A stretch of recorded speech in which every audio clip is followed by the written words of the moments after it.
mpamya yuko izina ryanjye riri ku mutima we, ukamvugira nta mwanzi n'umwe wamunyirukanaho, ukamvugira nta mwanzi n'umwe wamunyirukanaho.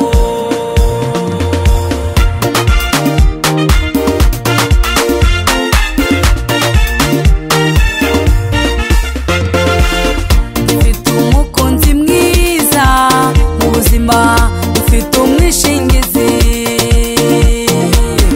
umukunzi wacu Yesu Kristo atuguye neza pe, atwishingiye kuri byose,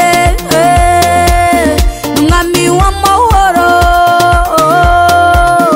byiringiro by'abera mw'isi ni Yesu Kristo gusa,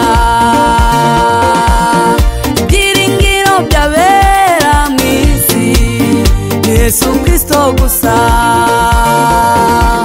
Mpamya yuko izina ryanjye riri ku mutima we, ukamvugira nta mwanzi n'umwe wamunyirukanaho, ukamvugira nta mwanzi n'umwe wamunyirukanaho. Mpamya yuko izina ryanjye riri ku mutima we,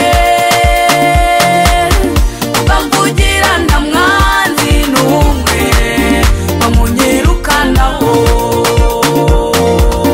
ukamvugira nta mwanzi n'umwe wamunyirukanaho.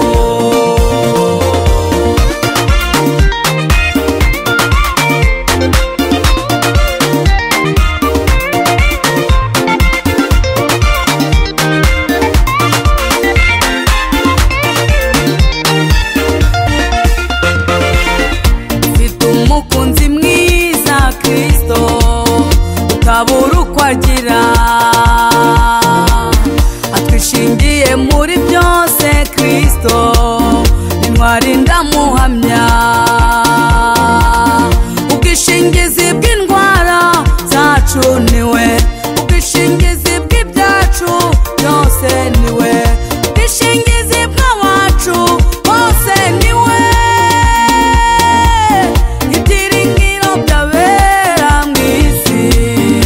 Yesu Kristo gusa. Mpamya yuko izina ryanjye riri ku mutima we, ukamvugira nta mwanzi n'umwe wamunyirukanaho, ukamvugira nta mwanzi n'umwe wamunyirukanaho.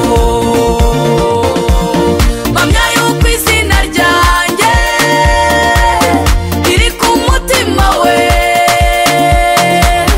ukamvugira nta mwanzi n'umwe wamunyirukanaho, ukamvugira nta mwanzi n'umwe wamunyirukanaho.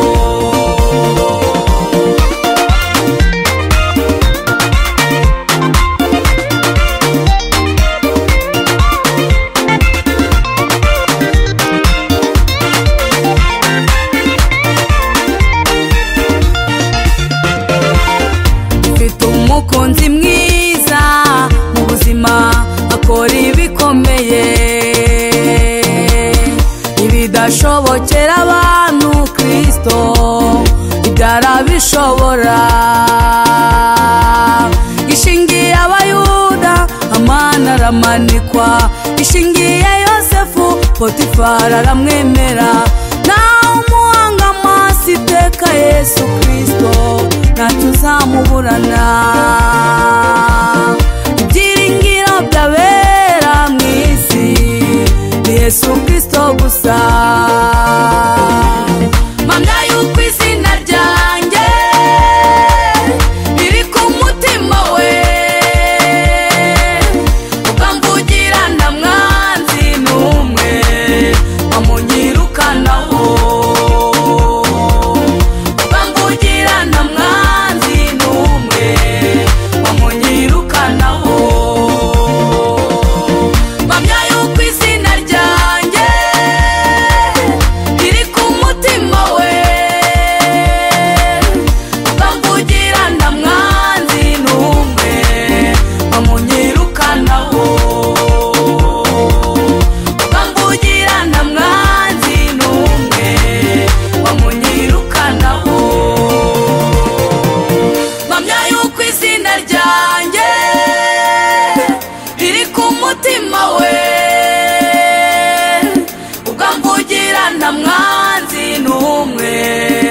wamunyirukanaho.